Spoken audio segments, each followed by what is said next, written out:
maka menyesallah Tuhan bahwa Ia telah menjadikan manusia di bumi dan hal itu memilukan hatinya. Assalamualaikum warahmatullahi wabarakatuh.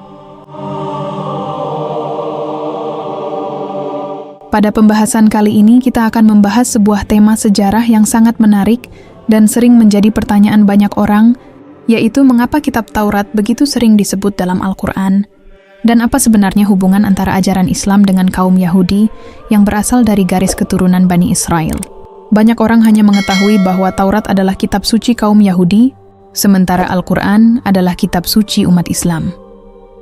Namun jika kita melihat lebih dalam ke dalam ayat-ayat Al-Quran dan riwayat-riwayat yang sahih, kita akan menemukan bahwa hubungan antara Islam dan kitab-kitab terdahulu memiliki sejarah yang sangat panjang, penuh dengan pelajaran, peringatan, dan kisah yang mengandung banyak hikmah. Dalam pandangan Islam, Taurat bukanlah kitab yang asing. Taurat adalah salah satu kitab yang Allah turunkan kepada Nabi Musa alaihissalam. Keimanan kepada kitab-kitab Allah sebelum Al-Quran merupakan bagian dari rukun iman dalam Islam. Seorang Muslim tidak dianggap sempurna imannya jika mengingkari bahwa Allah pernah menurunkan wahyu kepada para nabi sebelum Nabi Muhammad SAW. Dan Al-Quran menjelaskan bahwa Allah telah menurunkan Taurat sebagai petunjuk bagi Bani Israel. Dalam Quran Surat Al-Maidah ayat 44, Allah berfirman bahwa sesungguhnya Dia telah menurunkan kitab Taurat. Di dalamnya terdapat petunjuk dan cahaya, yang dengan kitab itu para nabi yang berserah diri kepada Allah memberikan keputusan bagi orang-orang Yahudi. Ayat ini menunjukkan bahwa dalam sejarah Islam, Taurat pada asalnya adalah wahyu dari Allah, bukan sekadar catatan sejarah manusia.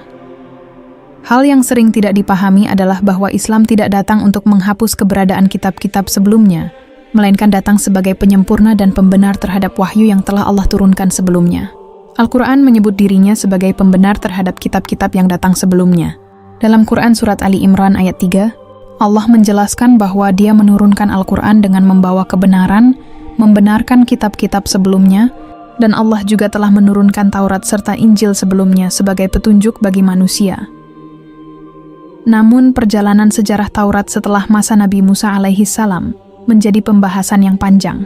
Islam mengajarkan bahwa wahyu yang Allah turunkan kepada Nabi Musa adalah benar. Tetapi manusia yang datang setelahnya memiliki peran dalam menjaga, menafsirkan, dan meriwayatkan kitab tersebut. Al-Quran juga menyebut adanya sebagian dari ahli kitab yang menyembunyikan kebenaran atau mengubah makna dari perkataan yang telah ditetapkan. Hal ini bukan berarti seluruh manusia dari kalangan Bani Israel memiliki sifat yang sama, karena Al-Quran juga menyebut adanya orang-orang saleh dari kalangan mereka. Salah satu fakta yang menarik adalah bahwa Al-Quran tidak membahas kaum Yahudi hanya dari sisi konflik atau perbedaan. Justru Al-Quran banyak menceritakan kisah Bani Israel dengan sangat detail, mulai dari Nabi Musa, kisah Fir'aun, perjalanan mereka keluar dari Mesir, nikmat Allah kepada mereka, hingga berbagai ujian yang mereka hadapi. Kisah ini bukan hanya tentang satu kelompok manusia, tetapi menjadi pelajaran bagi seluruh umat manusia. Dalam sejarah Islam, kaum Yahudi memiliki hubungan langsung dengan masyarakat Muslim sejak masa Nabi Muhammad SAW. Ketika Nabi Muhammad hijrah ke Madinah, di kota tersebut telah ada beberapa kelompok Yahudi yang hidup berdampingan dengan masyarakat Arab. Mereka memiliki tradisi keagamaan, kitab, dan pengetahuan tentang nabi-nabi sebelumnya.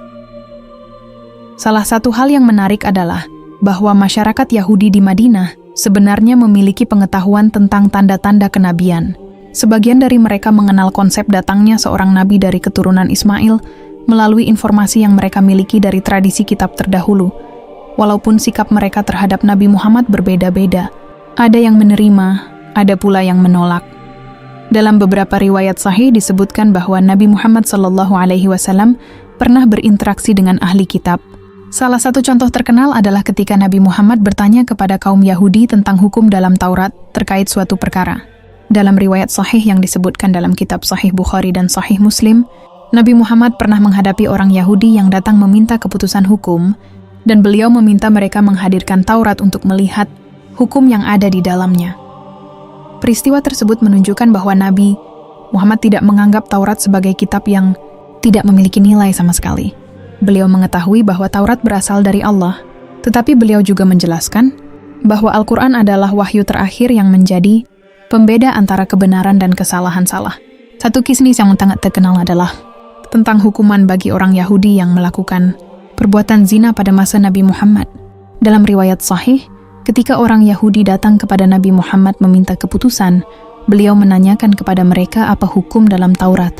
Mereka mencoba menyembunyikan hukum tersebut, tetapi ketika Abdullah bin Salam yang sebelumnya seorang Yahudi dan kemudian masuk Islam menunjukkan bagian ayat dalam Taurat, terlihat bahwa hukum tersebut memang ada. Dari kisah ini terlihat sebuah sisi sejarah yang menarik. Nabi Muhammad tidak hanya berhadapan dengan orang yang tidak mengetahui kitab mereka, tetapi juga berhadapan dengan sebagian ahli kitab yang memiliki ilmu, namun menyembunyikan sebagian pengetahuan yang mereka miliki. Namun penting untuk dipahami, pembahasan tentang Yahudi dalam Al-Quran tidak boleh digunakan untuk membenci seluruh kelompok manusia. Al-Quran membedakan antara perilaku individu dan identitas kelompok. Bahkan Allah menyebut dalam Quran surat Ali Imran ayat 113 bahwa di antara ahli kitab ada golongan yang lurus. Mereka membaca ayat-ayat Allah pada waktu malam dan mereka bersujud. Ini menunjukkan bahwa Islam mengajarkan keadilan dalam menilai manusia.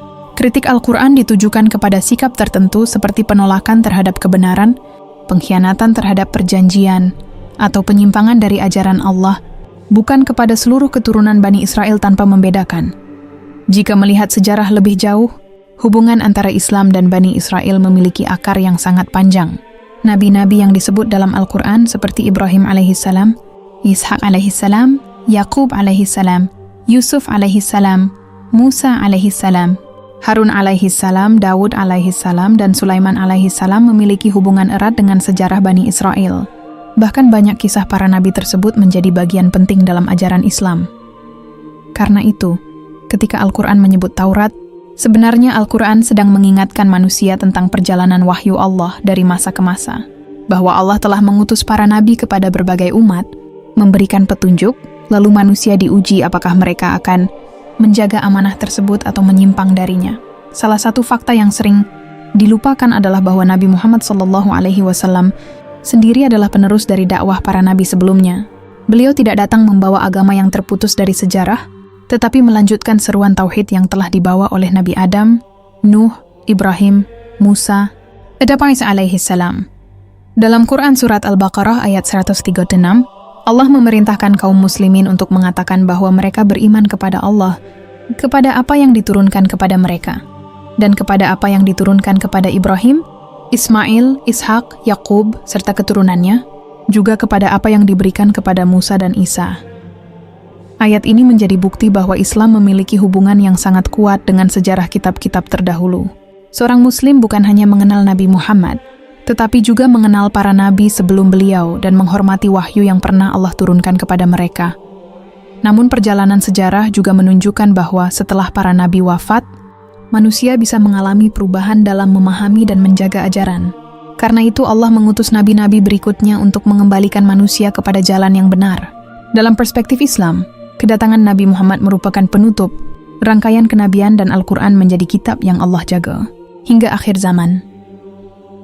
Hubungan antara Taurat dan Al-Quran bukan sekadar hubungan antara dua kitab yang berbeda zaman. Keduanya berada dalam rangkaian sejarah wahyu yang sama, yaitu seruan untuk menyembah Allah yang satu. Perbedaannya terletak pada umat yang menerima, perjalanan sejarahnya, serta bagaimana manusia menjaga ajaran yang telah diberikan. Maka ketika Al-Quran menyebut Taurat, itu bukan tanpa alasan. Taurat disebut karena di dalam sejarah manusia terdapat pelajaran besar tentang ketaatan, ujian, kesalahan, dan rahmat Allah.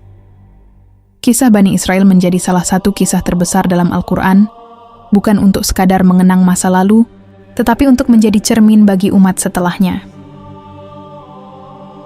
Perjalanan sejarah antara Taurat dan Al-Quran juga menunjukkan bahwa perselisihan antara sebagian manusia bukan hanya terjadi karena perbedaan kitab, tetapi seringkali karena bagaimana manusia memahami, menerima atau menolak petunjuk yang datang kepada mereka.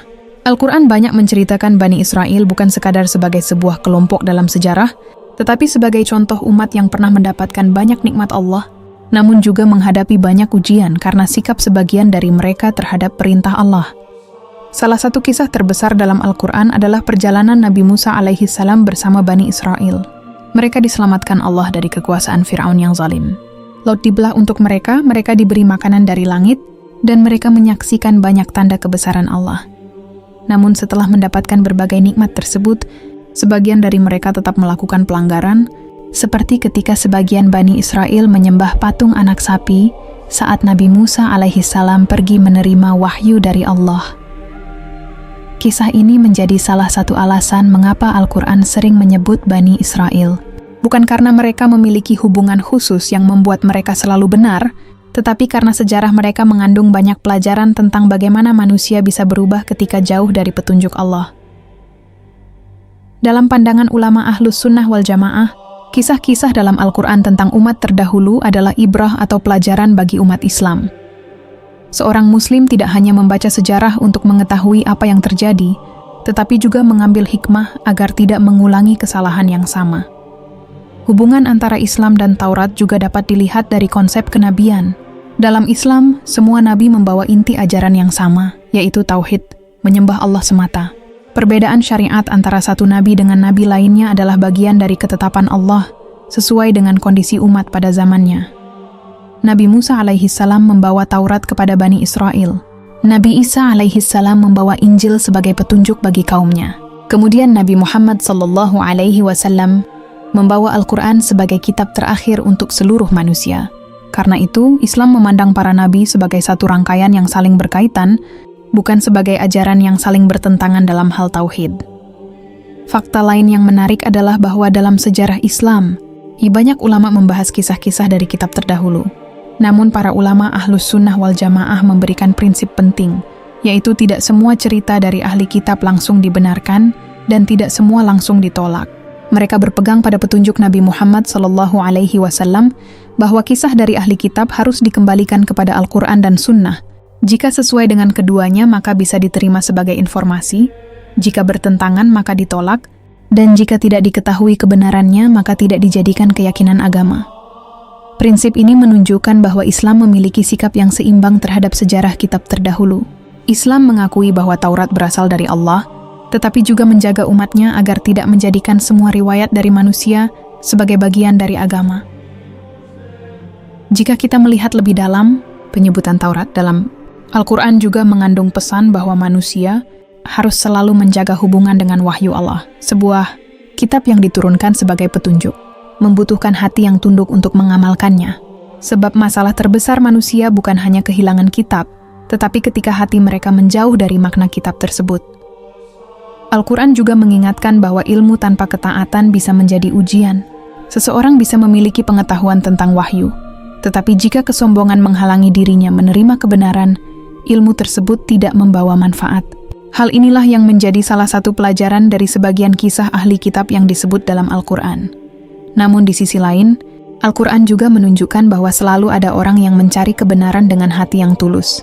Salah satu contohnya adalah Abdullah bin Salam, seorang tokoh Yahudi di Madinah yang kemudian memeluk Islam setelah mengetahui kebenaran kenabian Muhammad SAW. Kisah ini menunjukkan bahwa sikap terhadap kebenaran adalah pilihan setiap individu. Sejarah hubungan Yahudi dan Islam bukanlah cerita yang sederhana. Di dalamnya terdapat pertemuan antara dua tradisi yang memiliki akar sejarah yang panjang. Ada masa dialog, ada masa perbedaan, ada masa kerjasama, dan ada pula masa konflik yang dipengaruhi oleh berbagai faktor sejarah. Karena itu, memahami sejarah membutuhkan keadilan dan ketelitian, bukan hanya melihat satu sisi saja. Al-Quran menyebut Taurat, karena Islam datang sebagai bagian dari perjalanan panjang wahyu Allah kepada manusia. Kisah Taurat mengingatkan bahwa Allah telah memberikan petunjuk kepada banyak umat sebelum Nabi Muhammad SAW. Dari sejarah tersebut, manusia belajar tentang pentingnya keimanan, ketaatan, dan menjaga amanah dari Allah. Pada akhirnya, hubungan antara Taurat dan Al-Quran mengajarkan sebuah hal besar bahwa semua manusia membutuhkan petunjuk Allah. Kitab bukan hanya untuk dibaca, tetapi untuk dipahami dan diamalkan. Sejarah Bani Israel menjadi cermin agar umat Islam selalu bersyukur atas nikmat Allah dan tidak mengulangi kesalahan umat terdahulu. Maka alasan mengapa Taurat disebut dalam Al-Quran adalah karena Taurat memiliki posisi penting dalam sejarah kenabian. Ia menjadi bukti bahwa Allah telah mengutus para rasul kepada manusia sejak dahulu, memberikan petunjuk, dan menunjukkan bahwa jalan tauhid telah dibawa oleh para nabi dari masa ke masa hingga datangnya Nabi Muhammad SAW sebagai penutup para nabi. Semoga pembahasan ini memberikan pemahaman yang lebih luas tentang hubungan antara Taurat, Bani Israel, dan Al-Quran. Semoga Allah memberikan kita ilmu yang bermanfaat, pemahaman yang benar terhadap agama, dan menjaga hati kita agar selalu mengikuti petunjuk yang telah Allah turunkan. Terima kasih telah menyimak pembahasan ini. Wassalamualaikum warahmatullahi wabarakatuh.